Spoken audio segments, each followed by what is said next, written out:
The always fabulous Emmy Award-winning Eddie Izzard is back in the spotlight here in New York with a new solo production of Hamlet, where Eddie is taking on 23 characters.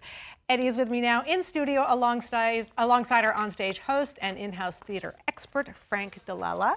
Thank you both for coming on the Rush Hour. Thanks very much for letting me be here. I love to talk.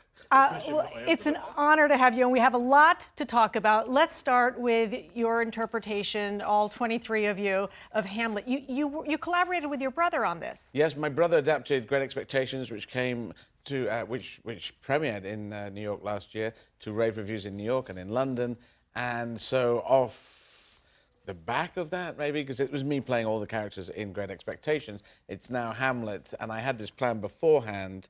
And I thought, well, let's do that, but it almost like a test run with Great Expectations, because Hamlet is seen so high on the mountain top of acting roles to play. There's Hamlet, but also I'm playing Ophelia and Gertrude and Claudius and all the rest. I just think if you think about me, if you know anything about me being trans, being unusual, not going to drama school, I've done an unusual career path, and so I'm not necessarily on the top of people's lists to say, let's build a Hamlet around this actor or that actor.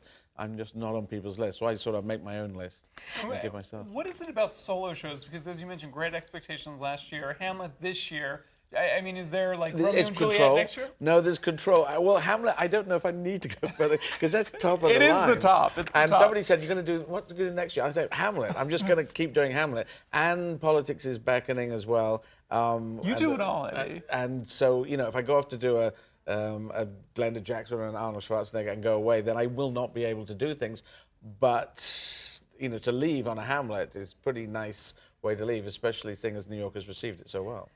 But how do you compartmentalize to play all of those characters at once? And because it's Hamlet not only for a Shakespeare lover, but really Hamlet to introduce Shakespeare to everybody who's may not be familiar with Shakespeare's work. It is true. It is a very accessible version of Shakespeare's Hamlet, and it is Shakespeare's Hamlet. It isn't a comedy version of it. There are some comedy scenes, as anyone who knows Hamlet will know, but it's 85% the tragedy of Hamlet, and I need to drive him through on that, but also have the Ophelia's arc and Gertrude's arc and Claudius's arc going on as well. It is very tricky. You're playing chess against yourself throughout the whole 2 hours. Is it scary? I mean, I can only imagine getting up on a stage and doing a whole show by yourself.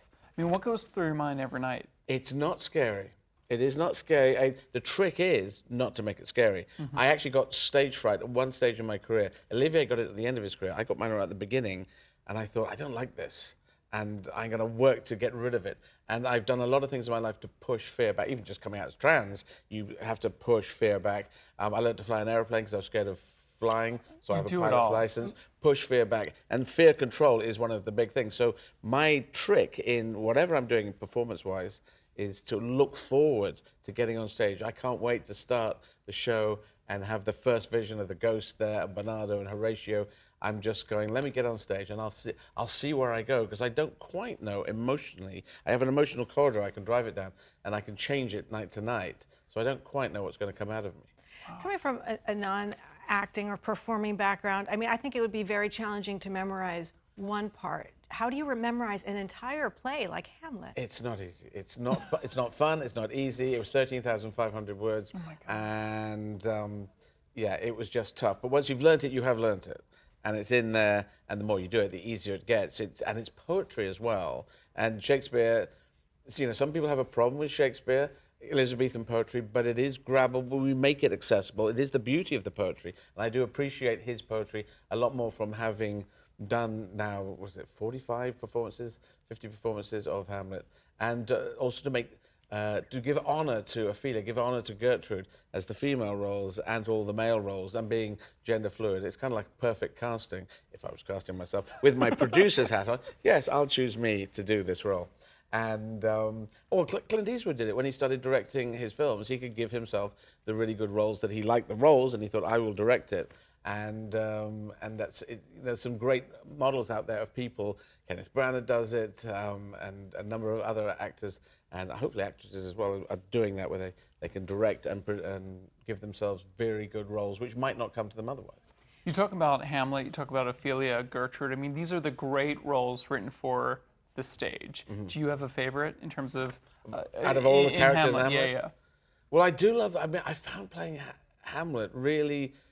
It's not like it was easy, but it was. I was at ease playing him, and we did open rehearsals at the beginning. Yeah, you kind of workshopped it, right? Yes, we let people come in and did Q&As after doing the first act. So I like the idea of that because it's very raw, and you're just showing yourself just getting the hang of it. But I did feel at ease playing Hamlet, but I do love playing Ophelia because as someone who's trans who grew up, where is the younger woman in me, the younger girl who gets treated so hellishly by Hamlet? And the interchange when Hamlet has his to-be speech and then he has to tear into Ophelia, and then Ophelia has her soliloquy where she's saying, what has happened to this guy's mind? I was in love with him. And to be able to land those in a row, that is the toughest part of the show. I can't fathom. I mean, I think I remember portions of certain Shakespeare monologues, like maybe the first 5 words. Friends, Romans, countrymen, lend me your ears. To sleep, perchance to dream. So this is until April 14th here, but then you're taking it elsewhere. Yes, because we got rave reviews here, and then we extended, and we triple extended and moved to the Orpheum Theatre. So some people in New York might think, great space, by the way. Yeah, it's a beautiful space to play it in, and it really works so well in the Orpheum. And people might have thought we've gone from New York. No, we're still here for a week and a half now, and then the 14th of April we go, and then we go to Chicago. We're playing in Chicago for 2.5 weeks, and then into London at the Riverside Studios for 6 weeks. So, yeah, I'm going to play it on. And what about New York? What's next for you coming back here? Oh, I will always come back to New York, and it is the energy of New York. The great cities of the world, they have this vibrancy, and I will put them all.